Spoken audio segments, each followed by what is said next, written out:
और आजकल गाय माता बहुत ज़्यादा चल रही हैं मार्केट में। गाय माता, ओ भाई साहब, गाय के नाम पे क्या क्या हो रहा है इस देश में। कई बार तो ऐसा लगता है कि दुनिया के अलग अलग देशों में गाय का जो महत्व है, भारत में उसका महत्व बिल्कुल अलग है। मतलब जब गाय से मुनाफा लेना हो तो वो गाय बन जाती है, और जब गाय से वोट लेना हो तो वो माता बन जाती हैं। इतना जल्दी तो चंद्रकांता सीरियल में बद्रीनाथ भी अपना चेहरा नहीं बदल पाता होगा। और आजकल तो उनका जबरदस्त मार्केटिंग किया गया है। एक कंपनी है लाला रामदेव जी का, आप लोग जानते होंगे, पतंजलि। तो लाला रामदेव जी क्या करते हैं कि सब कुछ का स्वदेशीकरण करते हैं। तो आजकल ये बोले कि पतंजलि का शुद्ध घी, पतंजलि का शुद्ध देसी घी। हमने कहा घी भी विदेशी होता है क्या? भाई घी तो हिंदुस्तान के अलावे दुनिया के किसी मुल्क में नहीं निकाला जाता है। इसीलिए घी शब्द को जब आप अंग्रेजी में लिखेंगे तो GHEE घी लिखते हैं, उसका दूसरा कोई अंग्रेजी शब्द नहीं है।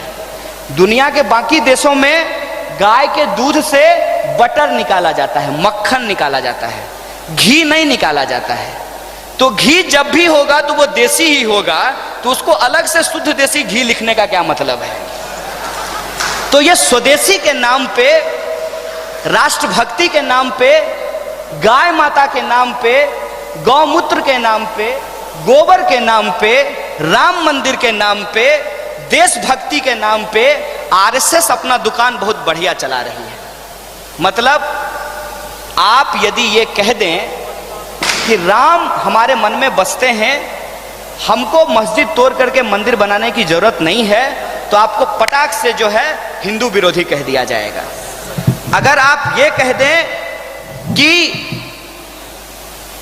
राम का सवाल हमारे लिए व्यक्तिगत है, धार्मिक है, लेकिन मैं समझता हूं कि सरकार का काम देश में हॉस्पिटल बनाना, स्कूल बनाना, कॉलेज बनाना, सड़क बनाना, फैक्ट्री लगाना, किसान जो आत्महत्या कर रहे हैं उस आत्महत्या को रोकने के लिए कर्जे की माफी करना, ये काम है, तो तुरंत आपको देशद्रोही कह दिया जाएगा। अगर आप ये कह दें कि बाबा रामदेव स्वदेशी के नाम पर अपनी दुकान चला रहे हैं, तो आपको तुरंत संतों और भक्तों और परंपराओं, पता नहीं संस्कृति किसके किसके खिलाफ बोल दिया जाएगा कि सच और सही बात है। ना उसको कोई सुनने के लिए तैयार है, ना उसको कोई बोलने के लिए तैयार है। यदि कोई बोलने की कोशिश भी करे, या तो उसको रोहित वेमुला की तरफ फांसी लगाना पड़ेगा, या उसको नजीब की तरह गायब कर दिया जाएगा, या फिर उसको गद्दार या देशद्रोही साबित कर दिया जाएगा। देश के अंदर यह माहौल खड़ा किया गया है, और ऐसे माहौल में जो हमारे जेन्युइन सवाल हैं, इस पूरे के पूरे फर्जी विमर्श में जो हमारे असली सवाल हैं वो कहीं ना कहीं नजरअंदाज हो रहे हैं। असली सवाल क्या है कि आप देखिए कि शिक्षा के अंदर लगातार बजट कटौती की जा रही है। शिक्षा के अंदर यदि बजट कटौती होगी, सरकारी स्कूल बंद हो जाएंगे, और जो गरीब गुरबे के बच्चे हैं वो अपनी पढ़ाई लिखाई नहीं कर पाएंगे।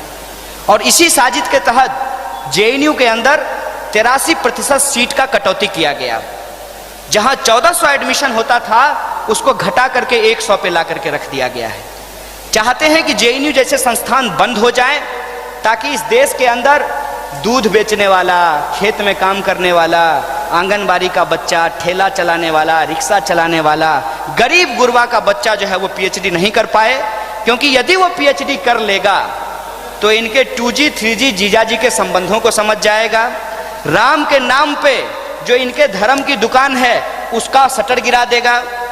जाति के नाम पे, रंग के नाम पे, भाषा और बोली के नाम पे जो इस समाज को बांटना चाहते हैं, जो समाज ऑलरेडी बटा हुआ है उसको अंदर ये और गहराई को बढ़ाना चाहते हैं, वो एक्सपोज हो जाएगा। और लोग इनकी चाकरी छोड़ करके अपने हक की मांग करने लगेंगे, आजाद देश में आजादी की बात करने लगेंगे।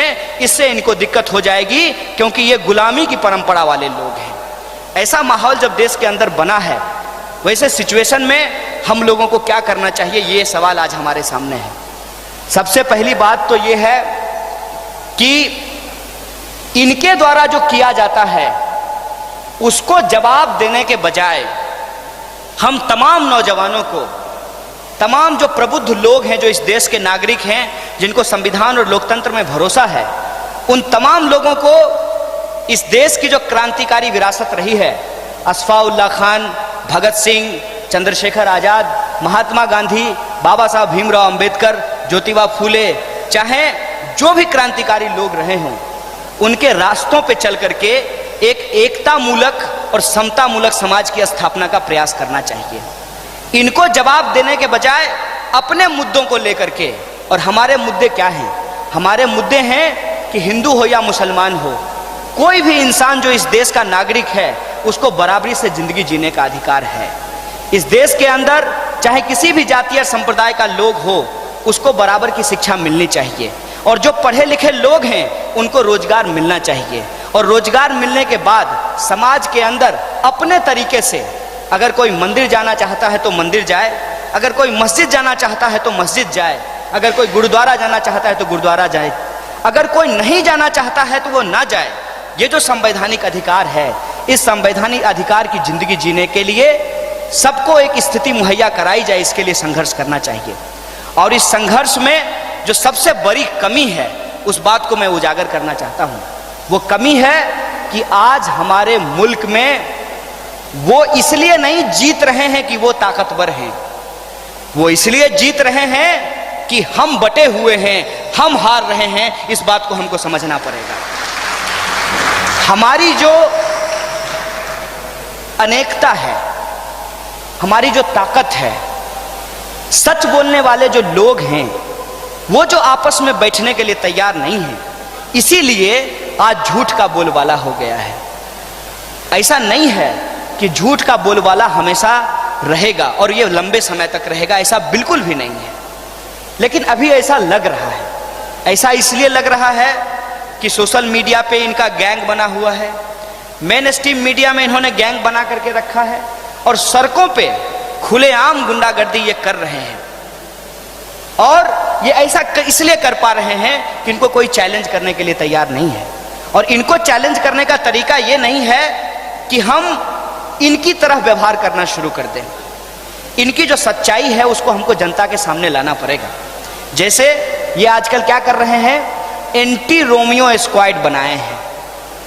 हम लोगों को ये सवाल पूछना चाहिए कि मोदी जी, इस देश में लोग प्रेम से नहीं नफरत से मरते हैं। इस देश में लोग इंसानियत से नहीं हैवानियत से मरते हैं।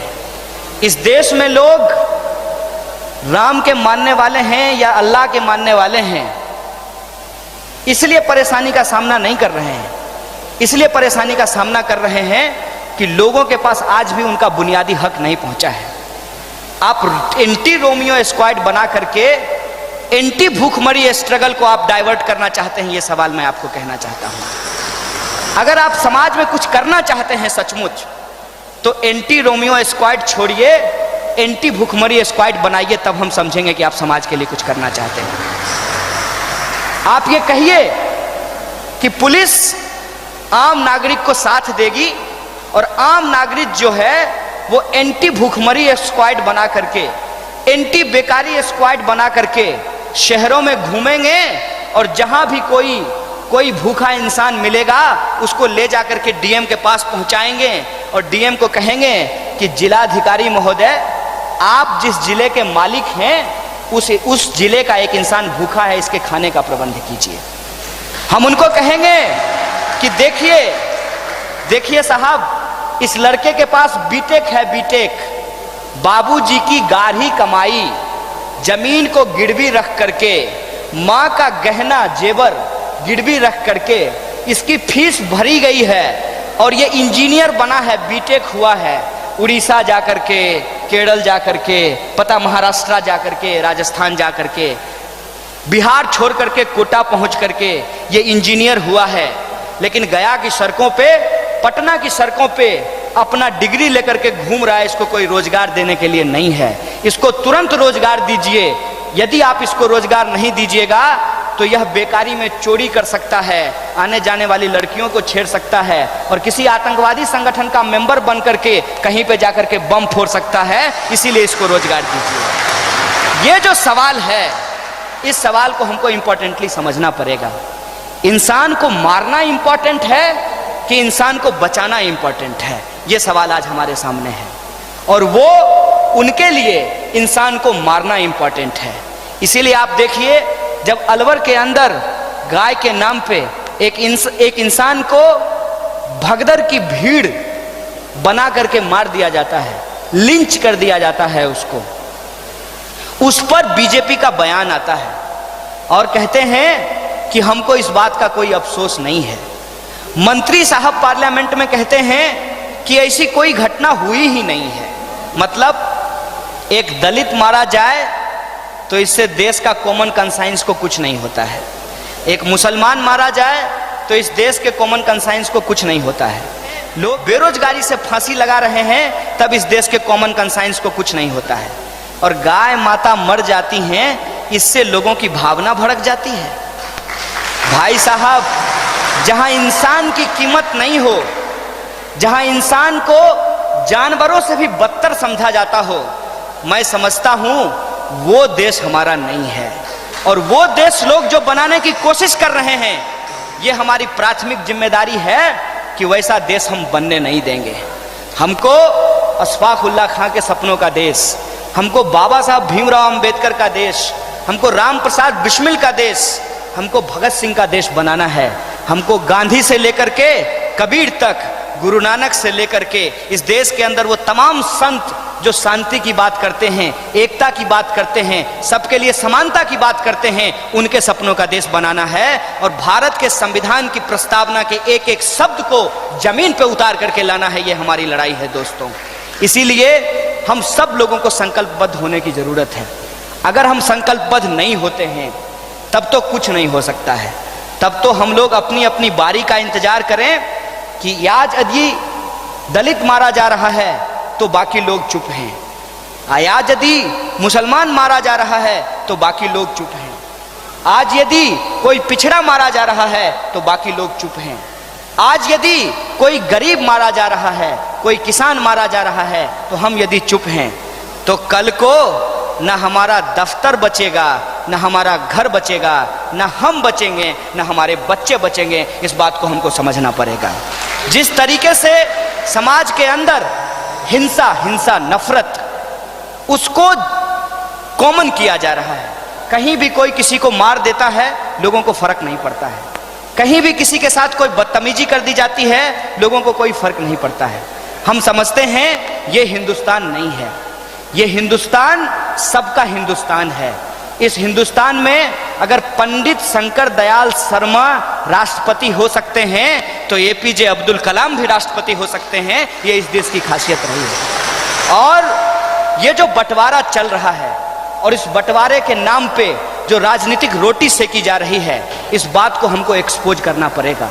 और बिहार को कहते हैं कि इस देश के अंदर जब जब आपातकाल की स्थिति आई है, जब जब तानाशाही ने अपनी रंग दिखाई है, बिहार की जनता उठ खड़ी होती है उस तानाशाही के खिलाफ, उस आपातकाल के खिलाफ, और हमको उठ खड़े होने की जरूरत है।